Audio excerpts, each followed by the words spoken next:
My name is Noah Bennett, and if you had met me at 14, you probably wouldn't remember me. I wasn't the smartest kid in school. I wasn't the strongest. I wasn't even the quietest. I was just invisible. At least, I was until the most popular guy in school decided I was worth noticing. I grew up in a small suburb outside Columbus, Ohio. My parents worked hard for everything we had. Dad repaired HVAC systems, and Mom worked as a receptionist at a dental clinic. We lived in a modest 2-story house, drove an old Ford Escape, and took one family vacation every summer if money allowed. My parents always told me one thing: work hard, be kind, and life will reward you. I believed them. Lincoln High School quickly taught me that kindness didn't mean much when popularity was the real currency. Everyone knew Mason Walker. Quarterback. Captain of the football team. Straight white teeth. Perfect hair. Rich parents. Teachers laughed at his jokes. Students wanted to be his friend. Walking behind him were always the same 3 guys. Tyler Brooks, who laughed at everything Mason said. Logan Pierce, whose parents had more money than most families in town. And Brandon Hill, the guy nobody argued with because everyone knew he'd throw the first punch. Then there was me. I preferred computers over parties. Books over football. While everyone else spent weekends hanging out at the mall, I spent mine teaching myself how to code using an old laptop my uncle had given me. I honestly didn't care that I wasn't popular. Until freshman biology. Our teacher asked us to pair up for a lab assignment. Before I could ask anyone, Mason looked across the room. "I'll take Bennett." For a second, I actually thought he was being nice. I couldn't have been more wrong. Halfway through the experiment, he, accidentally, bumped the table. A glass beaker tipped over. Blue chemical solution splashed all over his brand new white sneakers. The room went silent. Mason slowly looked down. Then back at me. "You serious?"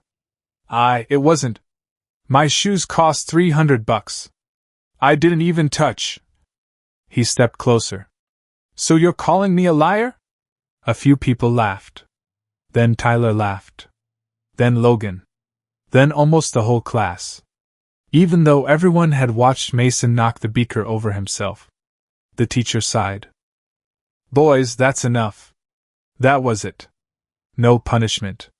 No explanation. Nothing." As everyone packed up, Mason stopped beside my desk. "You owe me $300. "I don't have $300. He smiled. "I know." The next morning, a piece of notebook paper was taped to my locker. Noah's debt fund. Someone had drawn a jar underneath. By lunchtime, students were tossing pennies, nickels, and dollar bills inside my open locker. "Come on, guys," Tyler shouted across the cafeteria. "Help Noah pay Mason back." People I'd never spoken to started laughing. Some donated just because everyone else was doing it. Others filmed it. I stood there frozen. Humiliated. That afternoon, I got home pretending everything was normal. Mom asked how school was. Fine. Dad asked if I wanted to watch a baseball game after dinner. Maybe later. I locked myself in my room instead. I remember staring at the ceiling that night, telling myself it would blow over in a few days. I had no idea. That was only the beginning. By the end of my first month at Lincoln High, I realized something. Mason wasn't bullying me because I had ruined his shoes. He was bullying me because everyone enjoyed watching it. Every morning, I wondered what they'd come up with next. Sometimes it was harmless. Most of the time, it wasn't. One Monday, I opened my locker and hundreds of fake dollar bills spilled onto the floor. Each one had my face printed where the president should have been. Across the top were the words, "Pay Mason." Students walking by stopped just to laugh. Another day, my backpack disappeared before third period. I searched the entire school. When the final bell rang, I found it hanging from the basketball hoop in the gym. Everything inside had been dumped out. My notebooks. My calculator. My flash drive. Even my lunch. The coaches walked right past it without saying a word. Things only got worse online. Tyler had created an Instagram page called Noah's Debt Counter. Every day he uploaded edited pictures of me with captions like, "Still broke. Future millionaire. If pity was money. Accepting donations." Within a week, almost everyone in school followed it. I reported the page. Instagram eventually removed it. Tyler made another one the next day. Teachers noticed. They just didn't do anything. One afternoon, I finally worked up the courage to tell my history teacher, Mr. Harrison. He listened quietly before saying, "I know they're immature, Noah. Can you please do something?" He looked uncomfortable. "I'll speak with them." He never did. The next morning Mason stopped me in the hallway. "You telling teachers on us now?" My stomach dropped. Mr. Harrison had obviously spoken to someone. Just not the way I expected. "I wasn't trying to." Mason stepped closer. "You ever do that again?" He didn't finish the sentence. He didn't have to. Brandon, standing behind him, cracked his knuckles with a grin. I understood the message. That Friday, I skipped lunch again and hid behind the library. It had become my routine. No crowds. No cameras. No Mason. Or so I thought. About 10 minutes later, someone walked around the corner. It was Sarah Collins. She looked at my untouched sandwich and smiled awkwardly. "You always eat here?" I shrugged. "It's quieter." She sat on the bench across from me. For the first time in weeks, someone spoke to me like I was a normal person. We talked about classes, teachers, movies. Nothing important. But it felt normal. When lunch ended, she smiled. "See you Monday, Noah." I actually smiled back. It was probably the best 10 minutes I'd had all semester. Unfortunately, someone had seen us. As I walked into school the following Monday, students were already staring at me. Whispering. Laughing. I didn't understand why. Until I reached my locker. Taped across the door was a giant printed photo of Sarah and me sitting together. Above it, in bold black letters, were 5 words that made my heart sink. "She can do better." The hallway erupted in laughter before I even reached my locker. Someone had printed the photo on poster-sized paper. Not just one copy. At least 20. Every hallway. The cafeteria. Even outside the gym. Sarah and I had talked for less than 10 minutes. That was enough. As I tore one poster down, Mason leaned against the lockers with Tyler, Logan, and Brandon behind him. "Damn, Bennett," Mason laughed. "Didn't know you had game." Tyler pulled out his phone. "Smile, lovebirds." I ignored them and kept walking. I found Sarah sitting alone in English class. Her eyes were red. She wouldn't look at me. "I'm sorry," I whispered. She shook her head. "It's not your fault." But I could tell she wished she'd never spoken to me. By lunchtime, the rumors had spread through the entire school. People said Sarah had asked me out. Others claimed she'd lost a bet. One rumor even said she'd been paid $20 to sit with me. None of it was true. The worst part came after school. As Sarah walked toward the parking lot, Mason and his friends blocked her path. I was only 20 feet away. "You really like Bennett?" Tyler asked loudly. "No."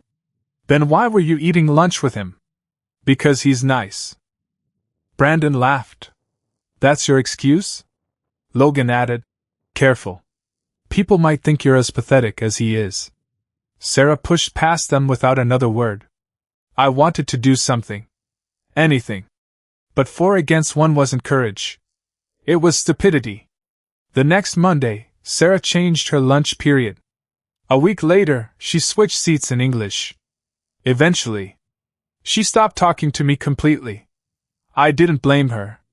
Being my friend came with consequences. From then on, I spent every lunch alone. No books. No music. Just silence. At home, I buried myself in coding. It was the only place where effort actually mattered. A computer didn't care if you were popular. It only cared whether your code worked. For a few hours every night, I forgot about Lincoln High. Until one Friday afternoon. The principal's voice came over the intercom. "Mr. Noah Bennett, please report to the main office." The secretary handed me a printed screenshot. My face.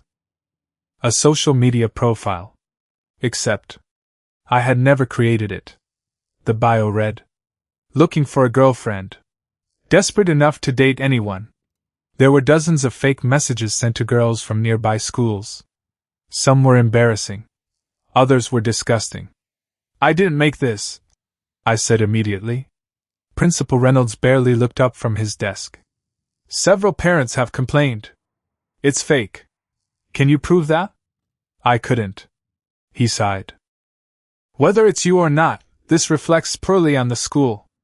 I walked out of his office with a warning placed in my student file. Not Mason. Not Tyler. Me. As I left the building that afternoon, Tyler drove past in Mason's truck. He leaned out the window holding up his phone. On the screen, the fake profile. He winked. Then they sped away laughing. That's when I realized something. This wasn't going to end on its own. And for the first time, I started thinking about how I could survive the next 3 years. After the fake profile incident, something changed inside me. I stopped hoping the bullying would end. Instead, I focused on making it through each day. Wake up. Go to school. Avoid Mason. Go home. Repeat. It wasn't living. It was surviving. The fake account was eventually deleted, but the damage had already been done. People still whispered when I walked by. Some girls looked at me like I was a creep. Others simply laughed. I wanted to defend myself. But I knew no one would believe me. One afternoon, while working on a programming assignment in the library, someone stopped beside my table. "You're Noah, right?" I looked up. It was Mrs. Jenkins, the school's computer science teacher. She had transferred to Lincoln just a few weeks earlier, so she hadn't witnessed everything from the beginning. "I saw your code in class today," she said. "You wrote that yourself?" "Yeah." She looked genuinely impressed. "Most seniors couldn't build that." I didn't know what to say. No teacher had complimented me in months. She pulled up a chair. "Have you ever thought about joining the state coding competition?" I almost laughed. "No." "Why not?" "Because nobody like me wins things." She frowned. "Who told you that?" I didn't answer. I didn't have to. She already knew. Over the next few weeks, I started staying after school. Mrs. Jenkins taught me things I had never seen before: algorithms, cybersecurity, software design. For 2 hours every afternoon, I forgot about Mason. Then one Thursday, as I walked toward the parking lot, I heard familiar voices. There he is. Mason. Tyler. Logan. Brandon. Waiting beside my dad's old Ford Escape. My stomach tightened. Mason tossed something onto the hood of the car. A handful of quarters. "Thought we'd help you save up." The four of them laughed.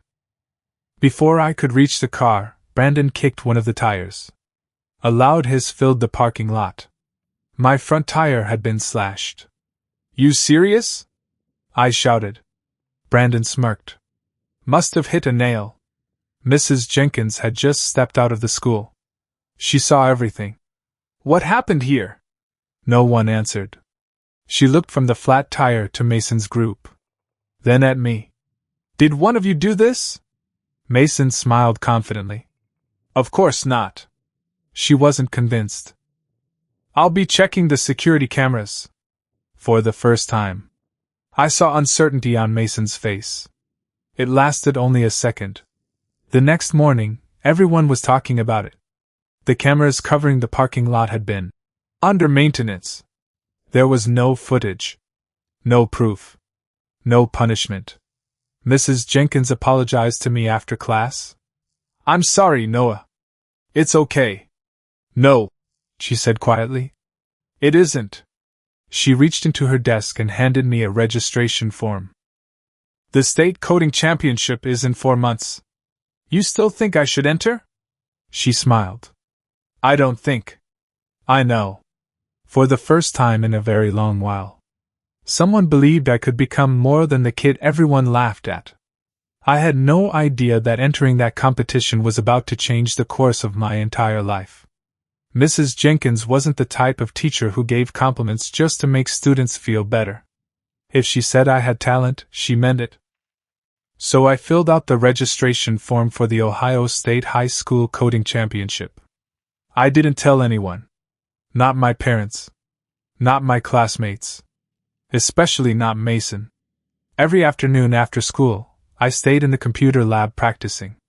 While everyone else was at football practice or hanging out in the parking lot, I was writing code until the janitor reminded me the building was closing. For the first time in years, I had something that belonged to me. Something they couldn't laugh away. Or so I thought. A week before the competition, I walked into the computer lab and immediately knew something was wrong. My laptop was open. I always shut it down before leaving. Mrs. Jenkins noticed my expression. Everything okay? I checked my folders. My project was gone. Every file. Every backup. Months of work had disappeared. My hands started shaking. No. I searched every folder again. Nothing. Mrs. Jenkins rushed over. What happened? My project. I could barely speak. It's gone. She immediately called the school's IT department, but they couldn't recover anything. Someone had manually deleted every file. The security cameras outside the lab had once again been offline. I didn't have proof, but I knew exactly who was behind it. The next morning, Mason walked past my locker with that familiar smile. Heard you've been working pretty hard lately. I stared at him. What did you do? He leaned closer. I have no idea what you're talking about. Then he walked away laughing with Tyler. That afternoon, I sat alone in the computer lab, staring at a blank screen. Months of work. Gone. Mrs. Jenkins placed a hand on my shoulder. You still have 6 days. I laughed bitterly. 6 days isn't enough. She looked me straight in the eyes. Maybe not for the old project. She paused. But maybe it's enough for a better one. For a long moment, I just stared at the empty monitor. Then I opened a new folder, a new file, and started typing. I stayed at school until nearly midnight every evening that week. When the day of the competition finally arrived, I hadn't slept more than 4 hours in 3 days. As I walked into the convention center, dozens of students were already setting up their laptops. Then I heard a voice behind me. Well, if it isn't Bennett. I turned around. Standing only a few feet away was Mason. And he wasn't there to compete. He was there to make sure I lost. Seeing Mason at the competition made my stomach drop. He wasn't wearing a contestant badge. He had come with Lincoln High's football team, which was attending a leadership conference in the same convention center. Of course he had noticed me. He walked over with Tyler and Logan, grinning like he owned the place. So this is where the geniuses hang out, Mason said, looking around the room. Cute. Tyler laughed. Think they're giving out trophies for being a loser? I ignored them and kept unpacking my laptop. Good choice, Mason said. Wouldn't want to embarrass yourself before the competition even starts. They eventually walked away, still laughing. I took a deep breath. Don't let them get inside your head. That was easier said than done.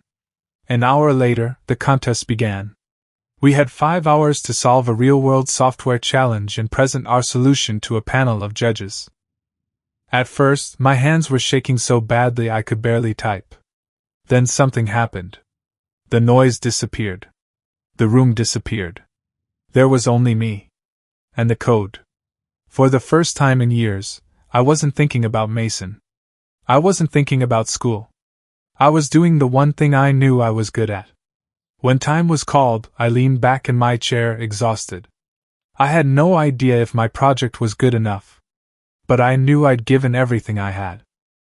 That evening, All the contestants gathered for the awards ceremony. Third place. Not me. Second place. Still not me. I smiled politely, already preparing myself for the drive home. Then the announcer unfolded the final envelope. And this year's Ohio State High School coding champion is... There was a pause. Noah Bennett, Lincoln High School. For a second, I honestly thought I'd heard the wrong name. Mrs. Jenkins was the first person to stand and clap. Then the rest of the audience joined in. As I walked toward the stage, I caught a glimpse of Mason near the back of the room. The smile was gone. For the first time since freshman year. He looked embarrassed. The judges handed me the trophy, a scholarship certificate worth $25,000, and something even more valuable. An invitation. One of the judges introduced himself afterward. My name is Daniel Brooks. He handed me a business card. I think you have a very bright future, Noah. I slipped the card into my pocket, not realizing it would change my life years later. Outside the convention center, my phone buzzed. It was a notification from school. Someone had posted a picture of me holding the trophy. The caption read, "Even a loser gets lucky once." I smiled. For the first time. Their words didn't hurt anymore. Because I had finally found something they could never take away from me. My future. Winning the state championship didn't magically change my life. It didn't stop the bullying. If anything, Mason and his friends became even more determined to remind me that one trophy didn't make me special. I kept my head down until graduation. The day I received my diploma, I walked out of Lincoln High without looking back. I never attended a reunion. I never stayed in touch. I didn't want revenge. I just wanted a different life. The scholarship from the coding competition helped me attend Ohio State University, where I studied computer science. College was different. Nobody cared who had been popular in high school. People respected results. I graduated near the top of my class, landed a software engineering job in Seattle, and spent every spare hour building a cybersecurity platform I believed businesses desperately needed. For 3 years, almost nobody noticed it. Then one investor did. That investor introduced me to Daniel Brooks, the same judge who had handed me his business card after the coding competition. He remembered me immediately. I told you we'd meet again. A year later, he became my mentor. 2 years after that, he became my business partner. Together, we launched SentryCore Technologies. The company grew faster than either of us expected. Within 5 years, we had hundreds of employees, clients across the country, and offices in 3 states. I was 30 years old when a business magazine featured me on its cover. The headline read, "The Quiet Founder Changing American Cybersecurity." My parents bought 10 copies. Mom cried. Dad framed one in the living room.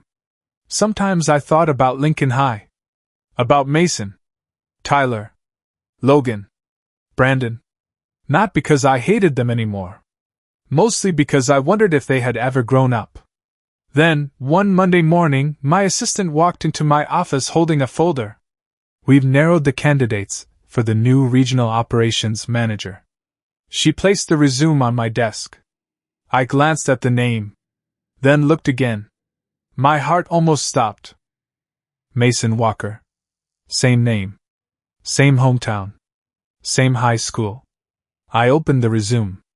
There was no doubt. It was him. The captain of the football team. The guy who had made my life miserable for 4 years. He had just applied for a job at my company.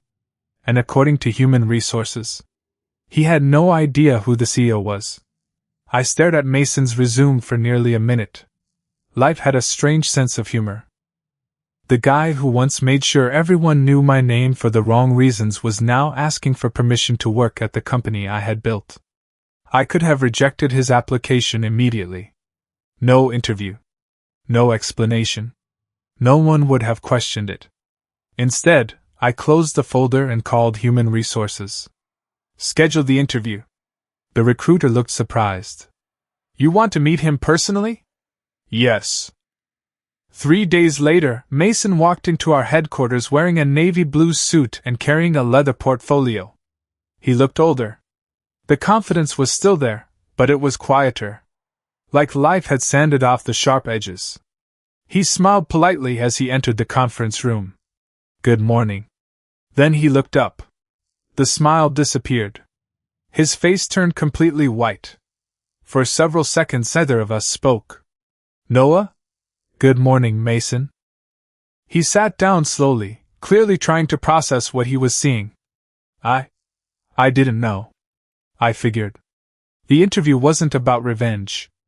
I asked him the same questions every candidate answered. Leadership. Conflict resolution. Managing teams. Every answer sounded rehearsed. Then I asked one final question. "Tell me about a mistake you've made that changed your life." He looked down at the table.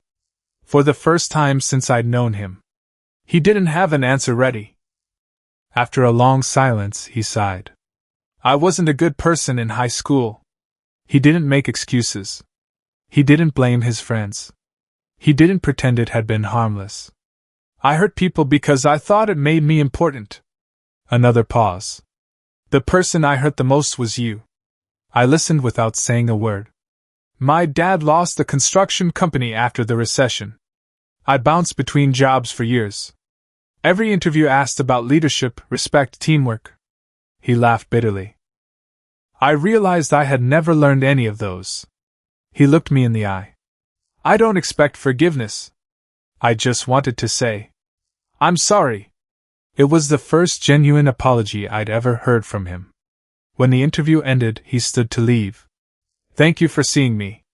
After he walked out, HR asked the question everyone was thinking. "So, are we hiring him?" I looked at Mason's resume one last time. His experience was decent. But another candidate had stronger qualifications.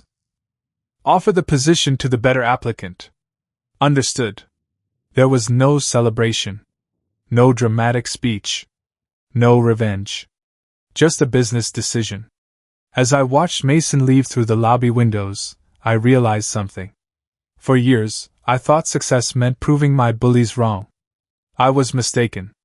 Success meant reaching a point where they no longer controlled my life. And that was something no one could ever take away from me.